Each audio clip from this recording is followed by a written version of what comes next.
만국의 족속들아, 영광과 권능을 여호와께 돌릴지어다. 여호와께 돌릴지어다. 예물을 들고 그의 궁정에 들어갈지어다.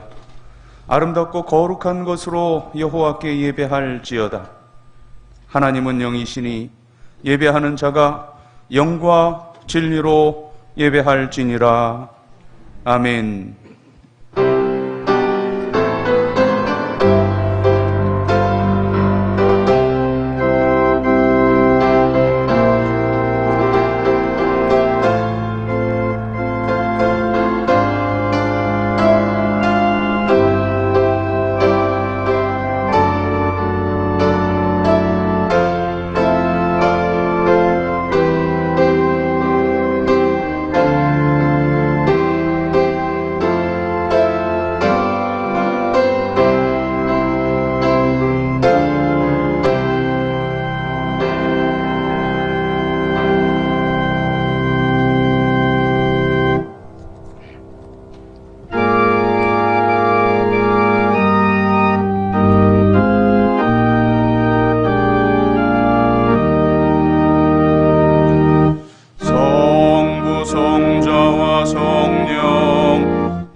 태초로 지금까지 또 길이 영원 무궁 성삼위께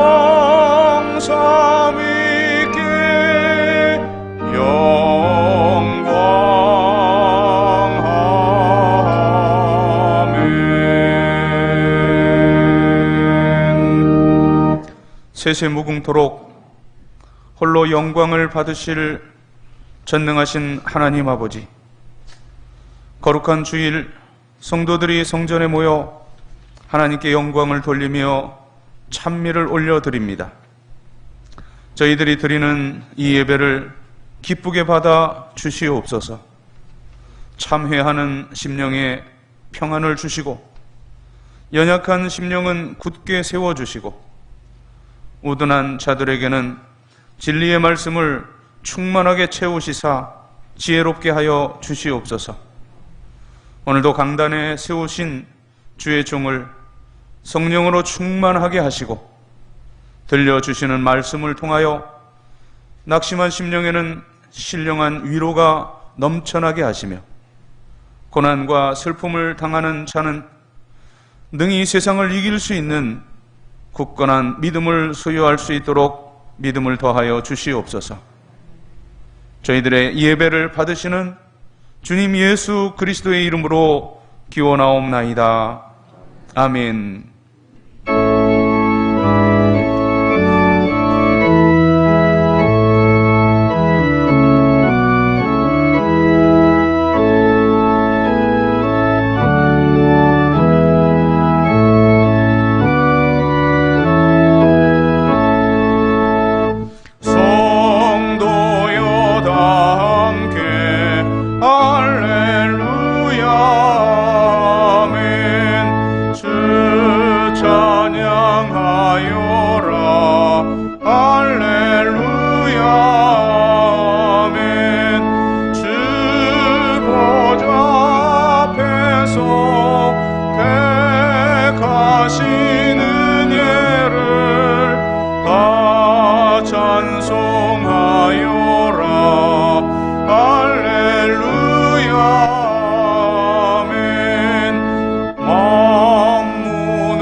인도자 되시며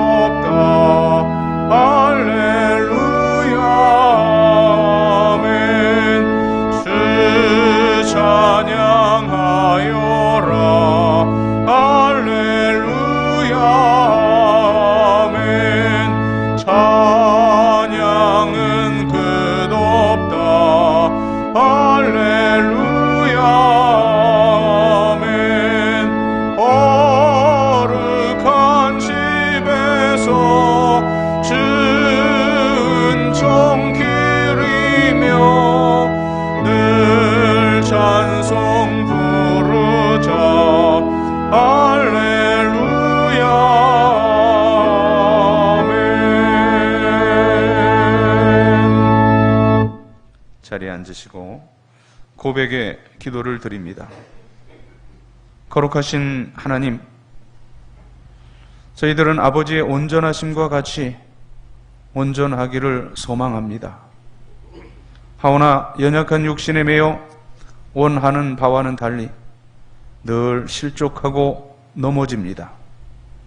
더러운 말은 입 밖에도 내지 말라 하셨건만 저희들은 지난 한 주간 온갖 추하고 과격한 말을 함으로 하나님의 영광을 가리고 듣는 사람들의 마음을 불편하게 했습니다.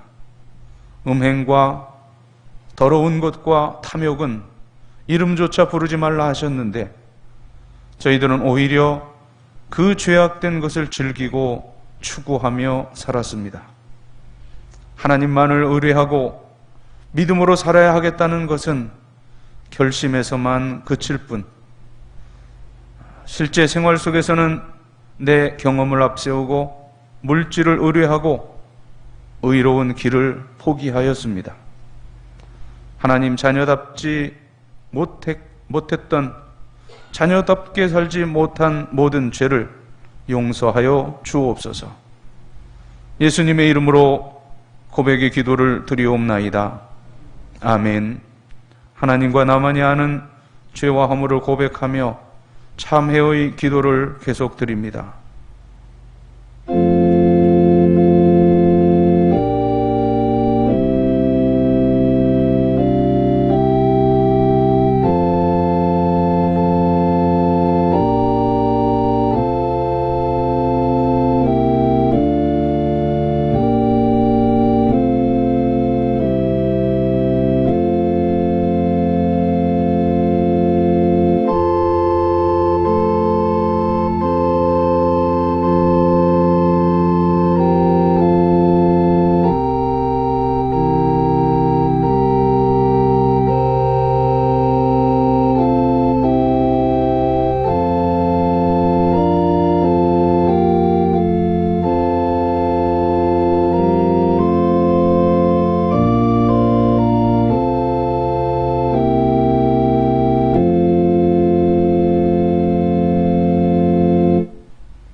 내 악이 제하여졌고 내 죄가 사하여졌느니라.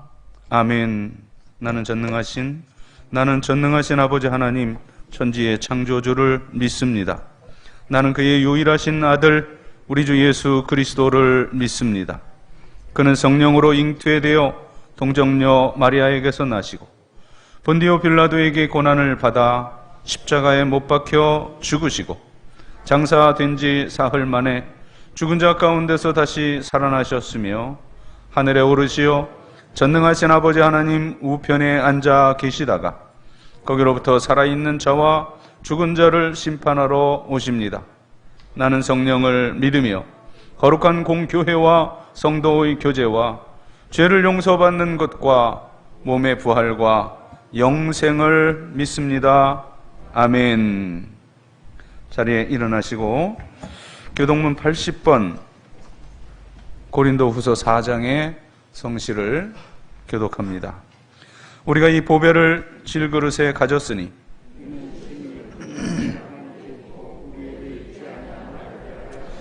우리가 사방으로 우겨쌈을 당하여도 쌓이지 아니하며 박해를 받아도 버림받지 아니하며 우리가 항상 예수의 죽음을 몸에 짊어짐은 우리 살아있는 자가 항상 예수를 위하여 죽음에 넘겨짐은 아멘.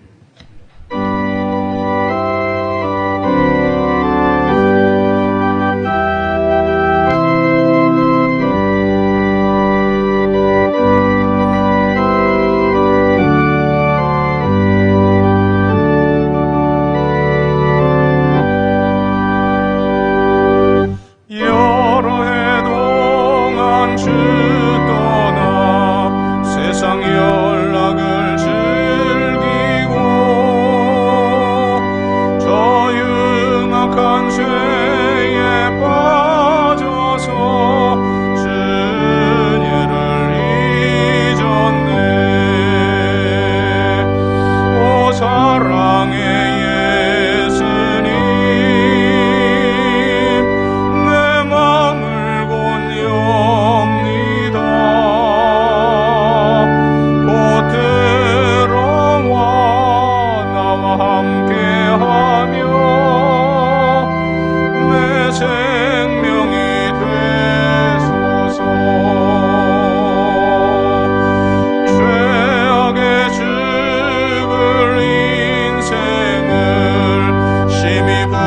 불쌍히 여기사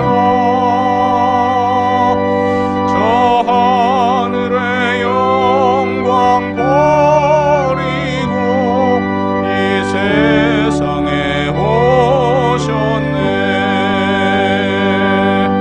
오 사랑의 예수님, 내 맘을 건엽니다. 곧 들어와 나와 함께하며 내 생명이 되소서. 공포를 입은 구주는 가시면류관 쓰시고 저 십자가 높이 달리사 그 아픔을 참았네. 오 사랑의 예수님, 내 맘을 건엽니다. 곧 들어와 나와 함께하며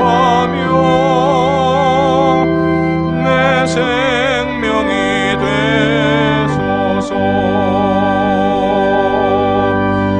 미련한 우리 인생은 주의 공로를 모르고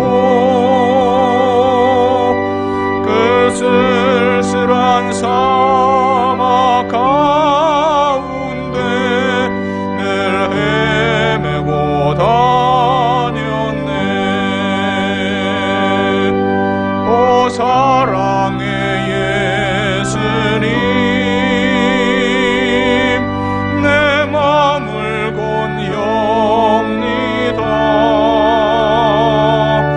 곧 들어와 나와 함께하며 내 생명이 되소서. 아멘.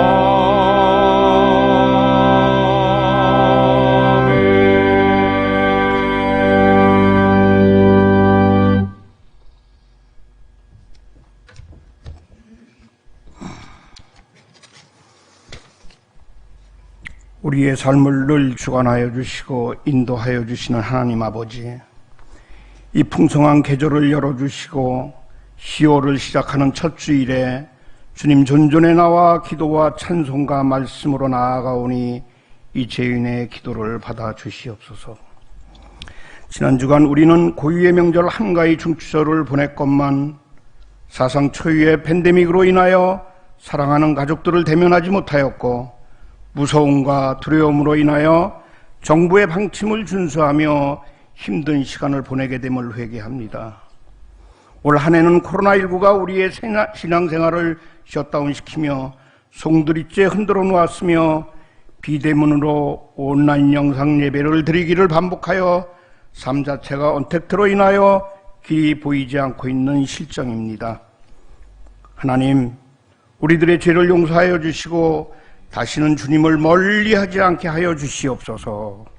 하오나 모든 것이 힘들고 지쳐 있어도 우리들의 신앙만큼은 그 어느 곳으로도 파괴하지 못하리라 믿습니다.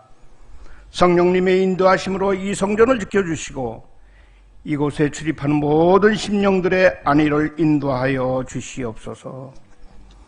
그래야 온라인 영상 예배로 인하여 또한 명절을 지내며 깨어진 우리들 기도의 리듬을 다시금 회복할 수 있게 하여 주시고 육체의 한계를 뛰어넘는 은혜의 자리로 거듭나게 하여 주시옵소서.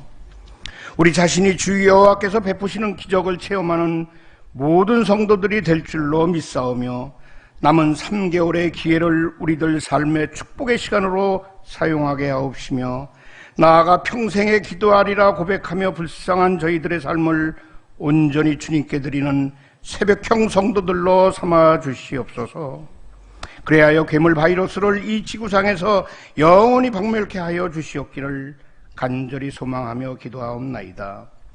지난달에 개최된 제105회 총회도 우여곡절 속에 마치게 되었으나 이 또한 많은 아쉬움을 남기는 초유의 사태였으니 주여 이제 회복하게 하소서라는 주제처럼 우리 모두를 용서하여 주시고 회복시켜 주시옵소서.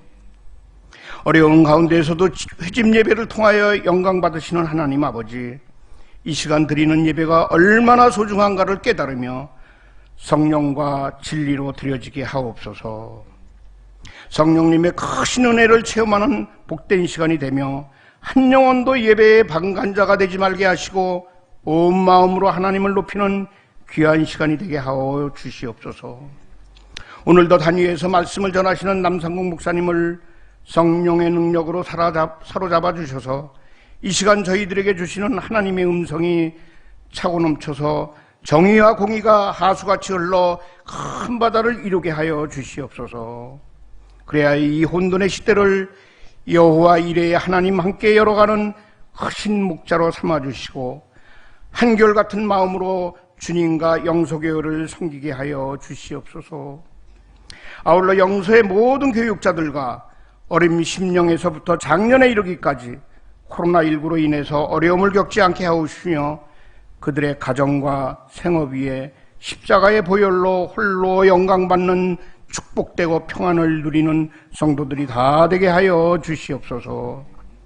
비말로 인하여 찬양대가 세워지지 못하는 가운데에서 그럼에도 불구하고 특성으로 하나님께 찬양을 드리는 대원에게 주님의 크신 은총을 내려주시며 슬픔을 당한 가정 위에 위로를 주시며 고인의 영생을 하늘나라 생명책에 영원토록 기록되게 하여 주시옵소서. 병마와 싸우는 한우들의 아픈 부위를 어루만져 주셔서 치유의 이적이 일어나는 간증의 시간들이 다 되게 하여 주시옵소서. 아울러 각자가 처해 있는 곳에서 기도하는 제목들을 들어 응답받게 하여 주시옵시고 이달 27일에 개회되는 제124회 영등포노회를 성노회가 되도록 주님께서 모든 것을 간섭하여 주시리라 굳게 믿사옵나이다. 주여 이제 회복하게 하소서. 모든 것 예수님의 이름으로 기도드리옵나이다. 아멘.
아멘. 오순절 후 18번째 주일이며 10월 사랑의 달 첫 번째 주일에 우리들에게 주시는 하나님 말씀, 주보에 누가복음 17장 1절부터 4절로 게재되어 있는데, 오늘 주제 설교이기 때문에 1절에 실족이라는 단어, 2절에 연자 맷돌에 관한 이런 부분은 제가 다루질 않았기 때문에 3절과 4절만 읽겠습니다. 오늘 주제의 말씀, 한 단락이긴 하지만 누가복음 17장 3절, 4절 주님께서 친히 주신 말씀입니다. 주의 음성에 귀 기울이십시다. 너희는 스스로 조심하라. 만일 네 형제가 죄를 범하거든 경고하고 회개하거든 용서하라. 만일 하루에 7번이라도 내게 죄를 짓고 7번 내게 돌아와 내가 회개하노라 하거든 너는 용서하라 하시더라. 아멘. 2차 세계대전이 끝난 다음 해인 1946년 지슬로 카돌로스키라고 하는 사람이 독일 한 농가에 물건을 약탈하러 들어갔다가 이제 들키게 되자 강도로 돌변해서 일가족 10명을 향해서 총을 난사했습니다. 그 결과 가장이었던 하멜만 씨만 살아남고 가족들 9명이 다 그 자리에서 사살되는 끔찍한 사건이 있었습니다. 범인 카돌로스키는 20년이라고 하는 긴 세월을 감옥에서 지냈고 형기를 마치고 드디어 석방될 날이 다가왔습니다. 하지만 이제 독일의 그 법 제도상 그 죄수를 형기를 마친 죄인을 맞이할 가족 후견인이 없으면 그대로 감옥에서 있어야 한다는 제도라고 합니다. 이 소식을 들었던 하멜만 씨가 자기가 자기 가족을 죽인 그 살인자를 후견하겠다고 그렇게 자청하고 그를 석방케 해서 자기 집으로 영접을 했습니다. 많은 사람들이 이 엄청난 일에 놀랐고 또 신문 기자들이 몰려와서 당신 가족들을 다 죽인 이 원수를 어떻게 집으로 영접할 수 있었느냐 물었습니다.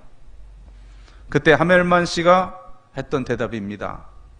예수님은 내 죄를 용서하시기 위하여 십자가 지셨는데 내가 그를 사랑하지 못할 이유가 무엇이냐라고 되물었다고 합니다. 비슷한 시기 우리 이 한반도 저 남쪽 끝 지역에서도 비슷한 일이 있었습니다. 6.25 전쟁 중 자기의 그 두 아들을 총살시킨 죽인 공산주의자를 자신의 아들로 받아들였던 손양원 목사님, 그를 사랑의 원조탄이라고 부릅니다. 바로 이것이 이러한 용서의 사랑이 기독교가 말하는 진정한 사랑이요 행함이 있는 믿음의 열매입니다. 여러분, 사랑의 뿌리는 용서입니다. 오늘 세상은 그 사랑까지도 물질로 환산하려는 그릇된 가치로 살아갑니다. 신앙인이라 하면서도 심지어 이 하나님이 우리를 사랑하시는 그 사랑까지도 우리들의 욕망을 중심으로 판단하려 합니다. 그래서 가령 병이 들었으면 이것이 꼭 나아야 하고, 가난하면 부해져야 하고, 내가 이 억눌린 상태라면 자유롭게 되어 내 소원이 이루어져야만 그것이 하나님의 사랑의 확증이라고, 그렇게 싸구려의 사랑을 우리는 생각합니다. 그러나 예수께서 우리들에게 계시해 주시고 실제로 주셨던 십자가의 사랑은 의롭다 하는 사랑이요, 그리고 용서하는 사랑입니다. 요새 통일이다, 또 화해다, 일치다 하는 소리가 곳곳에서 들립니다만, 그러나 용서 없는 사랑, 그것은 빛 좋은 개살구입니다. 또 용서 없는 그 표면적인 화해, 정치적인 화해, 윤리적인 화해, 그건 다 허상, 헛것입니다. 이 용서에는 증오와 또 비판, 복수와 비난을 잠깐 중단하는 그 소극적인 의미가 있는가 하면 주님의 십자가의 사랑처럼 사죄와 온유와 그 자비를 실천하는 적극적인 의미의 용서가 있습니다. 이 적극적인 의미에서의 용서만이 그 저주와 심판을 완전히 면제하고 자유하게 하여서 참 자유를 누릴 수 있게 합니다. 성경이 말씀하는 용서, 이제 세 가지 전제 조건이 있습니다. 첫째는 그리스도 안에서 용서하라입니다. 골로새서 3장 그 이하 4장까지를 보면 이제 그 사랑, 또 용서, 물론 용서도 있고 또 뭐라고 말해요? 이제 무슨 일을 하든지 하나님께 하듯 하고 사람에게 하듯 하지 말아라. 그리스도처럼이라고 하는 그 윤리 덕면이 용서를 비롯해서 여러 덕목으로 나타나는데, 아무튼 이 신약 성경에서 반복해서 고린도서라든가 계시록에서도 마찬가지입니다. 이제 계속해서 말씀하신 것은 주님도 친히 말씀하셨잖아요.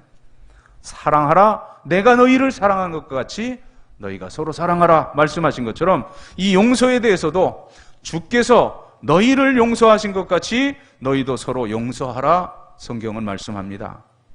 내 인격, 내 수양, 내 성품, 이제 내 어떤 의지로 용서하고 비판하는 것이 아니라 주님께서 십자가에 달려 죽으심으로 나를 용서하심과 같이 바로 그 그리스도의 희생과 그 마음으로 용서하라는 겁니다. 용서의 기준은 그러므로 예수 그리스도의 십자가입니다. 두 번째, 용서하되 무제한으로 용서하라 하십니다. 오늘 본문 가운데 하루 7번 용서하라 하심, 7번은 이것은 완전수입니다. 이제 우리 인간이 어떤 심판자, 판단자가 될 수 없고 이 심판은 오직 하나님의 권한이요, 다만 우리들은 용서할 책무만이 있을 뿐이라는 것을 성경은 말씀합니다. 무제한. 세 번째는 또 여기 조건절로 표현되어 있지만 회개하면 용서하라는 겁니다. 회개하지 않는 자 용서하라는 것이, 그를 용서하라는 것이 아니라 회개하면 용서하라 하는 겁니다. 종교개혁가 마르틴 루터도 하나님이 하실 수 없는 일이 있다, 전능하신 하나님이심에도 하나님 하실 수 없는 일, 그것은 회개하지 않는 자를 용서하는 것이다 라고 정의했습니다.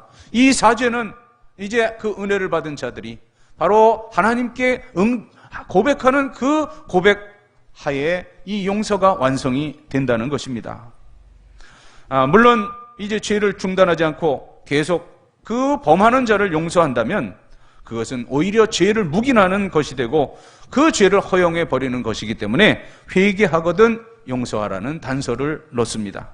자, 이 성경이 말씀하는 이 용서의 전제 조건 3개를 요약하면 그리스도 안에서 무제한으로 회개하거든 용서하라는 것이 이제 성경이 전제하고 있는 용서의 방법론인데, 자, 그 중에 3번째, 회개하거든 용서하라, 이것이 오늘의 주제의 말씀이요, 그리고 오늘 설교의 제목입니다.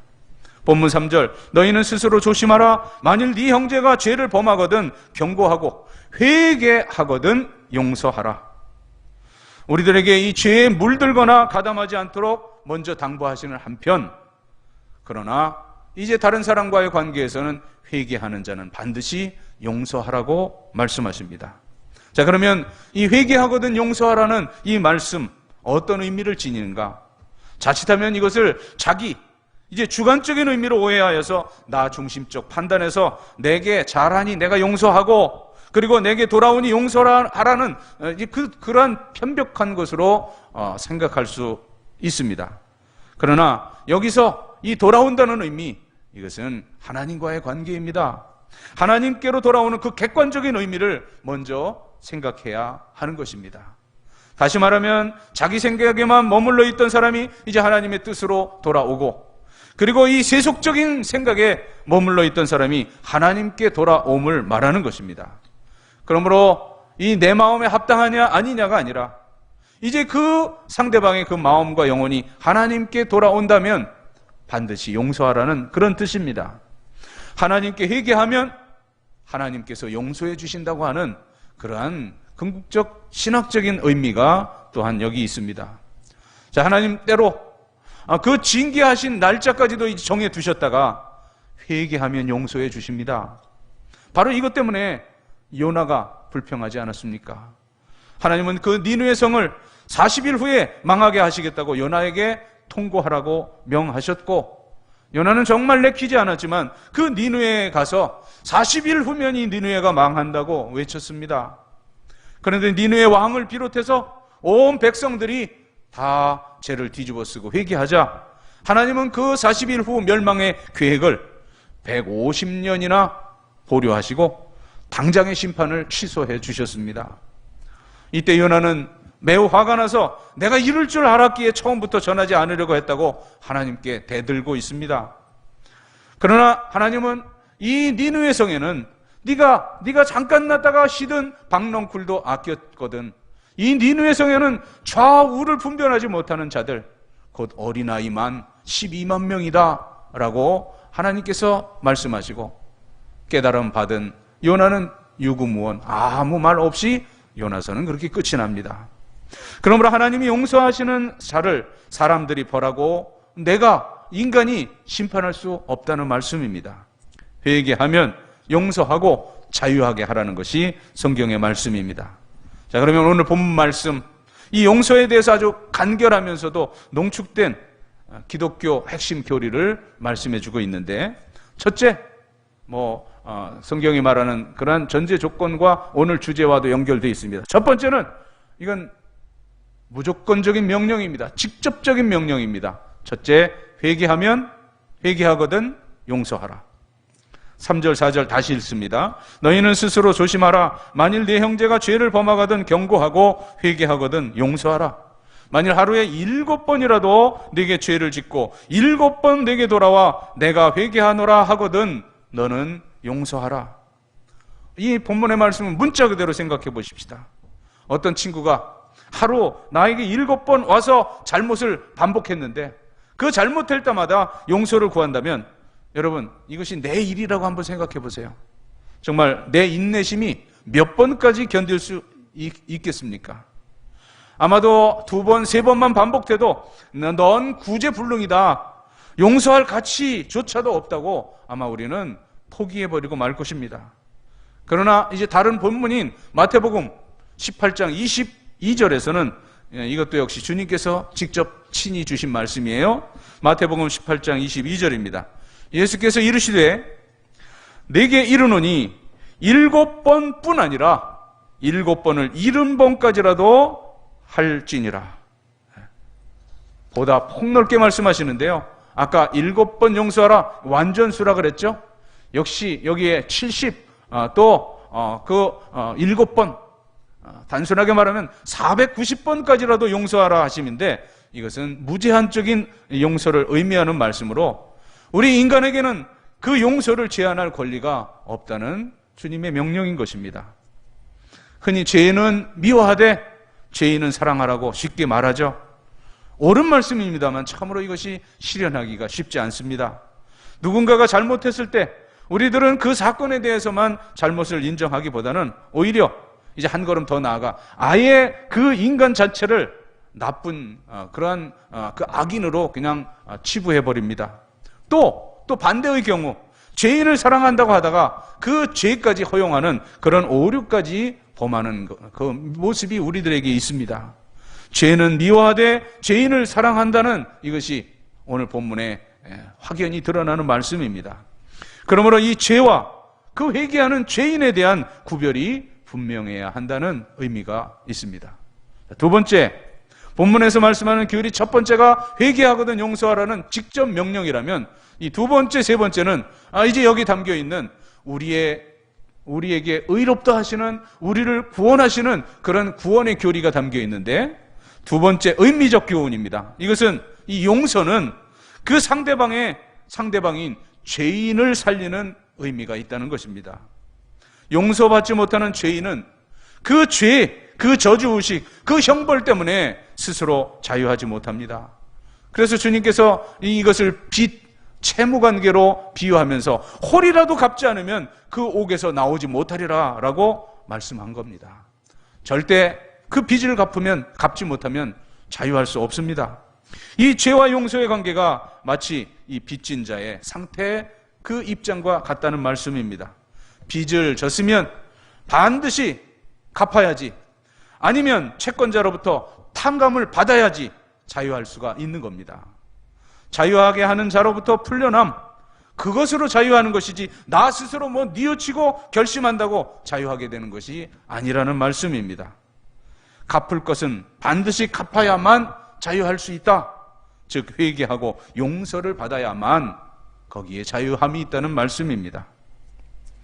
뉴욕의 그 복잡한 밤거리에 한 젊은 청년이 쓰러져 있었습니다.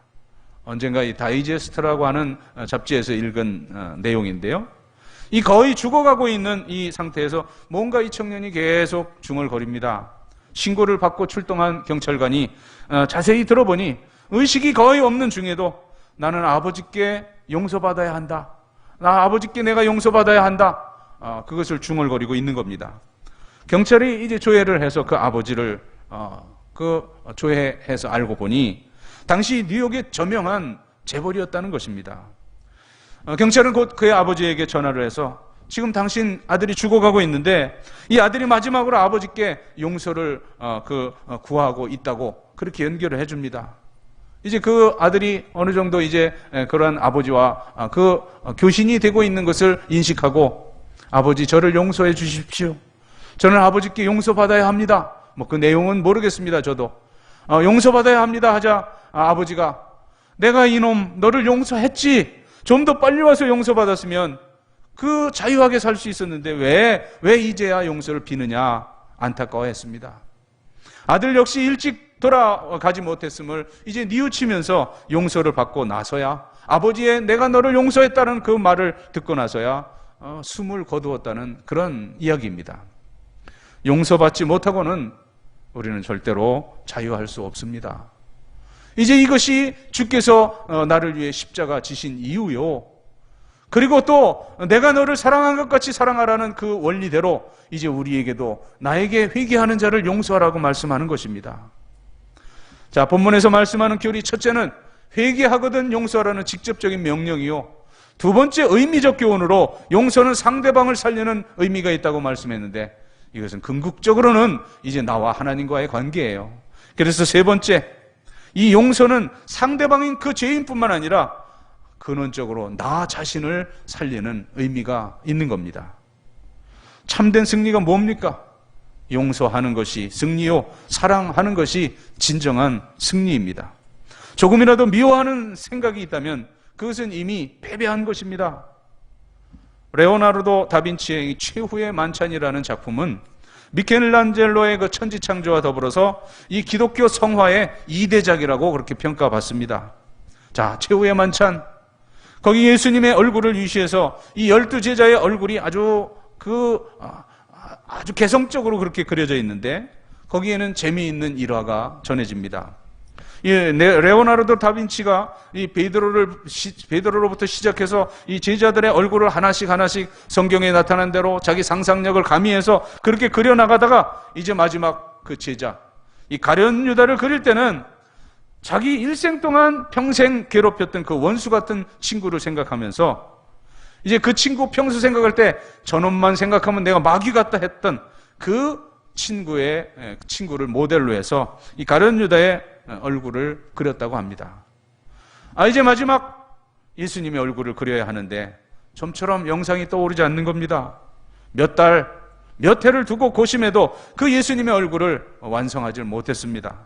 그러던 중에 이제 한 수도사를 만나 자기 고민을 털어놓았더니 그 수도사가 단번에 그렇게 말을 하더랍니다.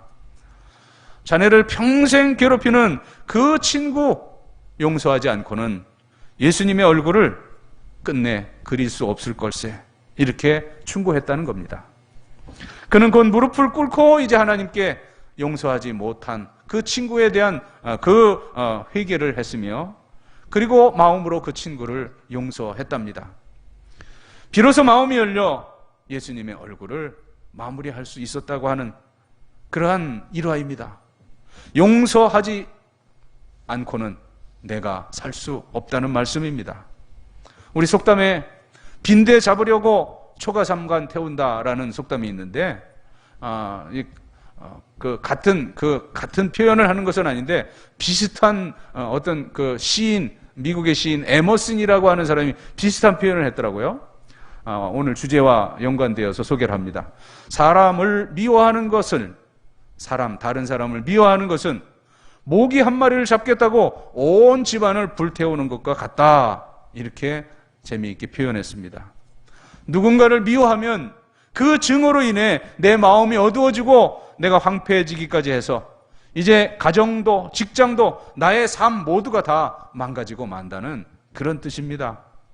몸도 마음도 미워하게 되면 내 몸도 마음도 함께 죽어가는 것입니다. 모기 한 마리를 잡겠다고 빈대 잡으려고 온 집안을 태워서야 되겠습니까? 용서함은 바로 나 자신이 사는 길이요, 내가 자유할 수 있는 길인 것입니다. 누가복음 6장 37절 하반절에도 이제 이 용서에 대해서 주님이 친히 말씀하십니다. 용서하라. 그리하면 너희가 용서를 받을 것이다. 아주 직설적이에요. 그냥 단순한 표현이에요. 용서하라. 그러면 용서받을 거다. 이제 똑같은 표현인데 마태복음 6장 14절 15절 이 산상수훈 가운데 그 용서에 대해서 긍정적으로 부정적으로 주님은 반복해서 표현하시는데, 마태복음 6장 14절 15절입니다. 너희가 사람의 잘못을 용서하면 너희 하늘 아버지께서도 너희를 용서하시려니와, 만일 너희가 사람의 잘못을 용서하지 아니하면 너희 아버지께서도 너희 잘못을 용서하지 아니하시리라. 이 말씀은 단순한 어떤 그 종말론적인 진리만이 아니라 오늘 내가 살고 있는 현장, 내 가정과 내 모든 삶의 현장 속에서 경험하게 되는 일입니다. 용서함 없이는 용서받지 못하고, 용서받지 못하면 거기 자유함이 없습니다. 이 마지막 숨을 거두는 순간에라도 용서하고 용서받아야만 거기에 참된 구원과 자유가 있는 법입니다. 바로 이것이 십자가의 용서요, 십자가의 사랑입니다. 자, 그러면 이제 마지막으로 회개하지 않는 자에게는 어떻게 해야 합니까? 오늘 본문에 회개하거든 용서하라 했는데, 회개하지 않는 자에게 대해서는 그를 불쌍히 여기고 위하여 기도하며 그 마음문을 열고 그를 회개할 때까지 기다려야 하는 것입니다.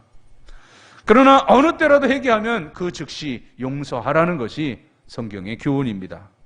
아버지께서 그 돌아온 탕자를 그 즉시, 아니 이미 기다리고 계셨어요. 아들이 오자 저 멀리에서 뛰어와 이제 그를 끼어안고 이제 그를 위해 잔치를 베푸는 그 아버지 탕자를 영접하듯이 용서하고 그 회개하는 자를 기쁘게 영접하라는 말씀입니다. 오늘의 말씀 3절, 네 형제가 죄를 범하거든 경고하고 회개하거든 용서하라. 내가 용서하고 또 용서받은 그 관계 속에서 하나님의 뜻인 화해와 평안과 그 하나님의 창조적인 구원의 역사가 이루어지는 것입니다. 기도드리겠습니다. 주님, 십자가의 그 사건을 오늘 우리들에게 용서라고 하는 주제로, 그 용서가 바로 주님이 우리를 위해 십자가에 죽으신 그 사건의 현장적인 열매라고 말씀 주셨습니다. 주님, 용서받았으니 이제 평생 용서하는 삶을 사는 우리의 앞날이 되게 하여 주옵소서. 예수님의 이름으로 기도드리옵나이다. 아멘.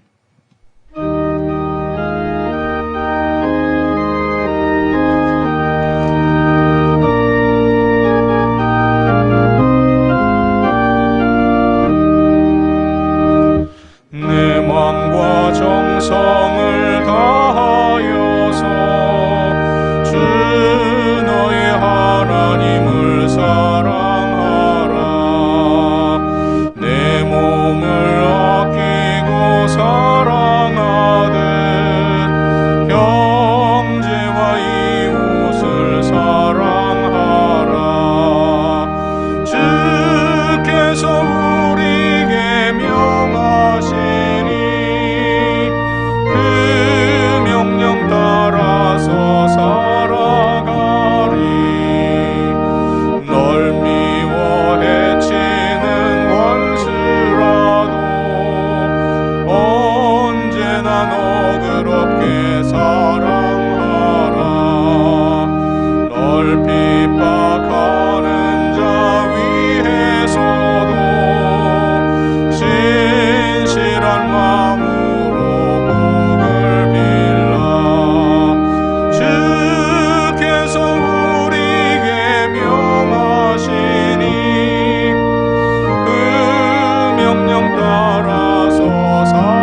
모든 것이 주께로부터 왔으니 이 예물을 주께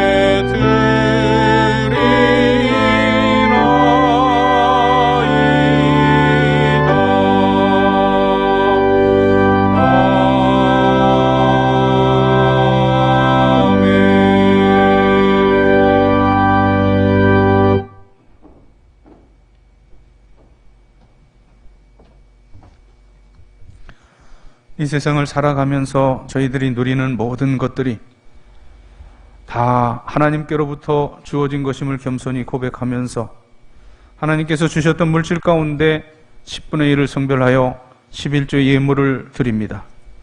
오늘 드린 이 액수에 100배, 60배, 30배라도 드릴 수 있는 그런 풍성함을 소득의 복으로 허락하시옵소서.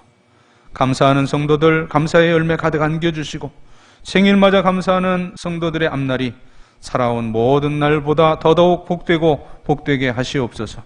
선교, 장학, 구제, 건축 여러 목적 담아 예물 드렸사온데 그 열매에 취하셔서 영광을 받으시고 또한 사랑하는 성도들의 삶 자체가 위대한 하나님의 목적을 이루어드리는 삶을 살게 하여 주옵소서.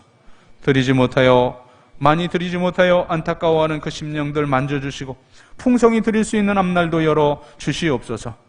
또한 귀한 물질 쓰여지는 곳에 영혼 구원의 열매, 하나님 나라 확장의 열매가 가득하게 하여 주시옵소서.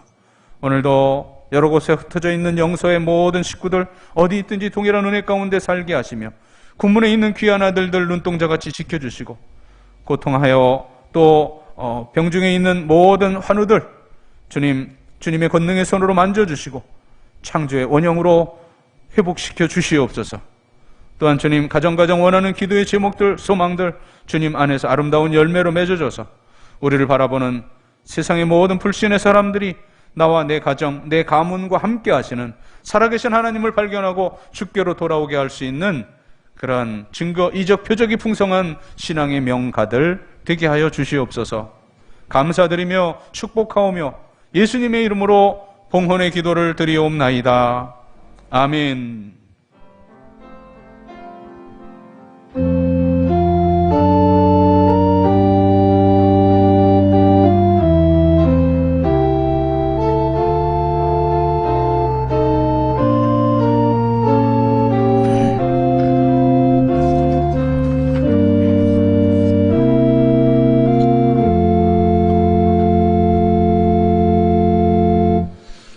자리에 앉으시고요.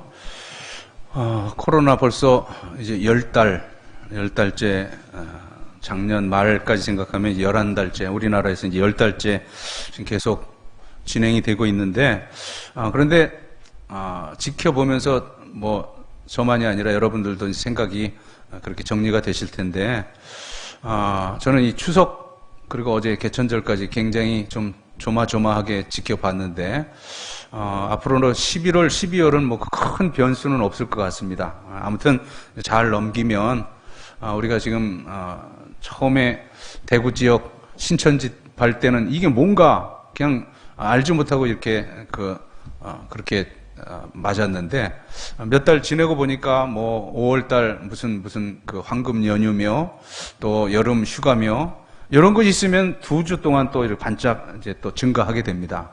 그러니까 이번 추석 또 어제도 그나마 다행히도 그냥 큰 집회가 그렇게 군중 모여서 집회가 없었기 때문에 이제 잘 수습되면 한 2주 후 또 다시 1단계 그 이하로 이제 잡히지 않을까 생각이 됩니다. 아무쪼록 저는 이 코로나를 생각하면서 한 2가지 정도 하나님과 나와의 관계를 좀 다시 한번 깊이 생각해 보고 있고요. 그리고 내 인간됨 또 하나님의 자녀됨 이제 그런 사명에 대해서 좀 깊이 좀 생각을 하고 있습니다. 아무쪼록 이 기간 너무 괴로워하지만 마시고 정말 그런 하나님과의 관계 속에서 다시 이제 일상으로 돌아올 때 정말 진지하게 그렇게 신앙생활을 해나갈 수 있고 또 이 한국 교회가 더욱 회복되고 또 성숙되는 그러한 그 계기로 이 코로나 전국을 잘 극복할 수 있길 바랍니다. 우리 자리에 일어나시고 우리 함께 서로 눈 마주쳐 축복하겠습니다.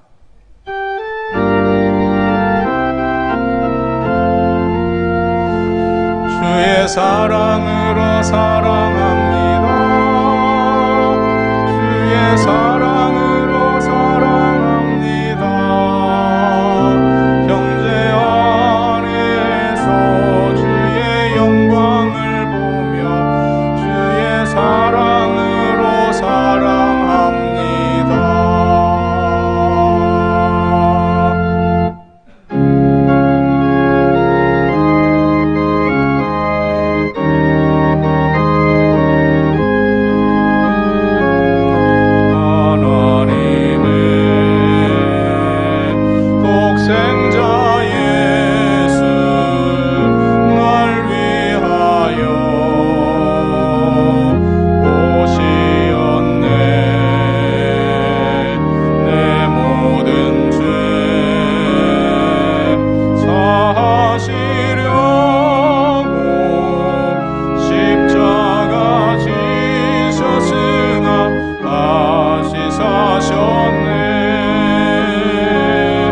살아계신 주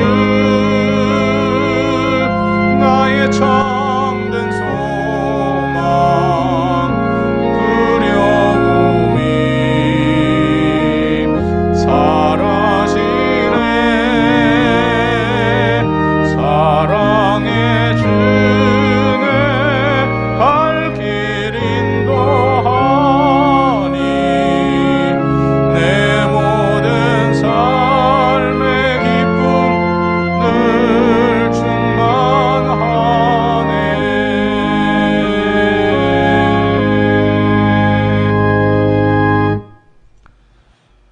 구주 예수 그리스도의 십자가의 용서와 그 사랑의 은혜와 하늘 아버지의 만극하신 사랑과 성령의 감동 교통하심이 이제 남은 생 용서받은 자로 용서하며 살리라 결단하며 삶의 자리로 나아가는 주의 백성들 머리머리 위에 앞날 위에 이제로부터 영원까지 함께 하시기를 간절히 축원하옵나이다.